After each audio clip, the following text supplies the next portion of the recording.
दमोनगर के हाकगंज बरंडा स्थित प्राचीन गेट के विध्वंस मामले के बाद में आज दमोह कलेक्टर मौके पर पहुंचे। कलेक्टर श्री कोचर ने घटनास्थल पर पहुंचकर पूरे आसपास के परिसर का जायजा लिया।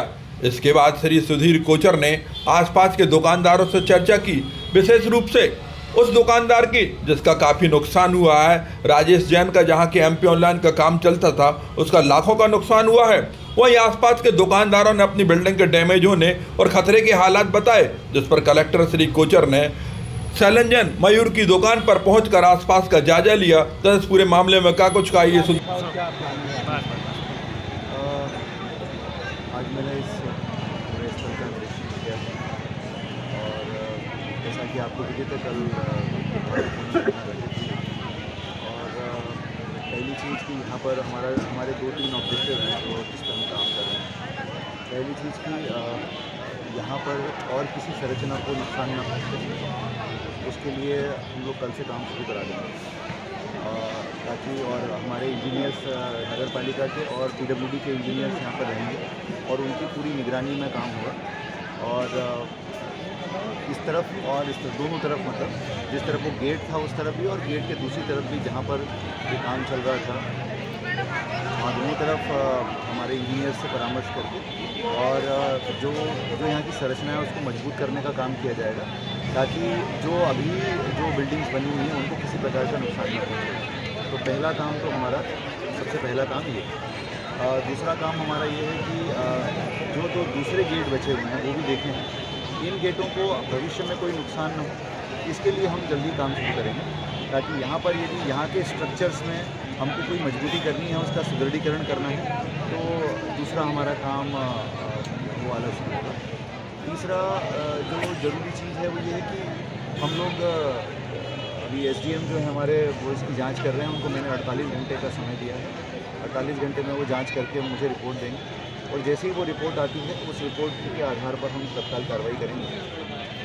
इसके अलावा हमने एक ये निवेदन किया है जो बिल्कुल उससे लगे हुए दुकानदार हैं उनसे, कि अभी वो दुकानें अपनी न खुलें और जब तक जैसे कि रीस्टोरेशन वर्क ख़त्म हो जाता है तो वो अपनी दुकानें खोल सकते हैं। तो अभी उनको दुकानें बंद रखने के लिए एहतियात के तौर पे हम लोगों ने अनुरोध किया।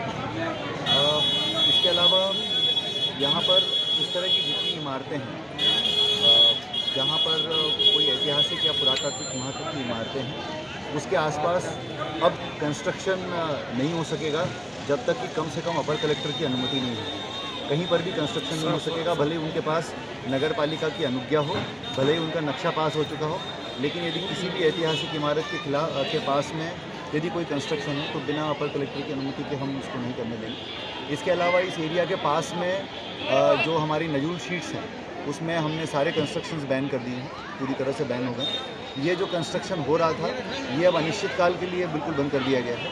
और इसके अलावा बारिश के संभावनाओं को आगे देखते हुए हमने ये भी प्लान किया है कि ऐसी इमारतें जो जर्जर हो गई हैं या क्षतिग्रस्त स्थिति में हैं उनको नुकसान न हो, उसका प्लानिंग नगर पालिका यहाँ पर तत्काल करेगी।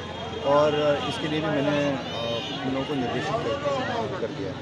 तो मुझे लगता है कि हम बहुत मिशन मोड में काम करेंगे और इसको हमने बहुत ज़्यादा गंभीरता से लिया है और जो भी दोषी होगा उसके खिलाफ बहुत सख्त कार्रवाई की जाएगी, ये बिल्कुल तय है। सर, अभी कोई कार्रवाई प्रस्तावित हुई है?